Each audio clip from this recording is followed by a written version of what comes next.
পুরো নাম ইপসিতা শবনম শ্রাবন্তী। দেশের বিখ্যাত চলচ্চিত্র নির্মাতা মতিন রহমানের রং নাম্বার চলচ্চিত্রে রিয়াজের বিপরীতে অভিনয়ের মাধ্যমে ব্যাপকভাবে নজর কাড়েন এই অভিনেত্রী। যদিও তার আগেই ছোট পর্দার তুমুল জনপ্রিয় ছিলেন তিনি। প্রয়াত প্রণব ভট্টের চিত্রনাট্যে ইমপ্রেস টেলিফিল্ম প্রযোজিত এই ছবিতে বাংলাদেশ ও ভারতের জনপ্রিয় সঙ্গীত শিল্পীদের শ্রুতিমধুর গানগুলোও ছড়িয়ে পড়েছিল মুখে মুখে। রং নাম্বার ছিল একটি প্রেমের ছবি। প্রজন্মের তরুণ তরুণীর উচ্ছলতা এবং তারুণ্য এই ছবির মূল উপজীব্য। আর এই ছবির তরুণীটি ছিলেন শ্রাবন্তী। সুপার ডুপার হিট ছবির এই নায়িকা এখন বসবাস করেন যুক্তরাষ্ট্রে। স্বামী ও 2 সন্তান নিয়ে সুখেই আছেন, কিন্তু কিছুটা কষ্টেও আছেন।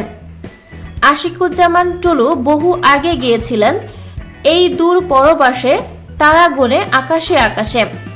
প্রবাস জীবন শত সুখের মাঝেও হানা দেয় জন্মভূমির জন্য কিছুটা হাহাকার। অনেক লাক্সারিয়াস জীবনের মধ্যেও মানুষের মন কাঁদে দেশের জন্য। শ্রাবন্তীর ক্ষেত্রেও ঘটে কিছুটা তাই। ওয়াশিংটনের নিকটবর্তী মেরিল্যান্ডের গেইদারল্যান্ডে বসবাস করেন শ্রাবন্তী। রাবিয়া আলম ও আরিশা আলমের মা শ্রাবন্তী। 2 বাচ্চাদের সাথে হেসে খেলে সংসার জীবনটা ভালোই কেটে যায়। তবে প্রবাস জীবনে বাংলা কথা বলার জন্য ছটফট করে ওঠে মন প্রাণ। বাসায় বাংলাতেই কথা বলেন, কিন্তু মন ভরে না।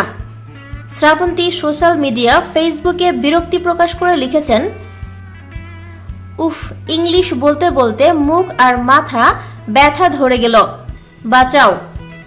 এটা যে শ্রাবন্তীর মনোকষ্ট সেটা বোঝা গেল মন্তব্য বাক্সেই।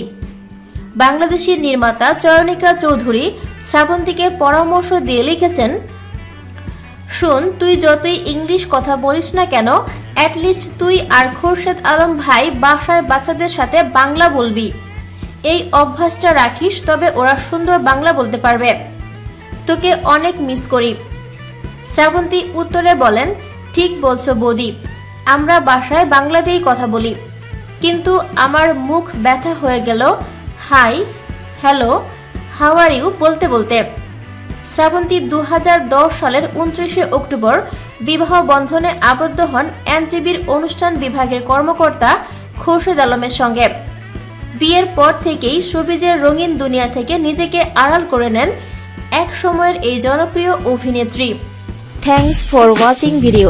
ভিডিওটি ভালো লাগলে লাইক প্রেস করুন এবং শেয়ার করে সবাইকে দেখার সুযোগ দিন। পরবর্তী আপলোড পেতে চ্যানেলটি সাবস্ক্রাইব করে আমাদের সাথে থাকুন। ধন্যবাদ।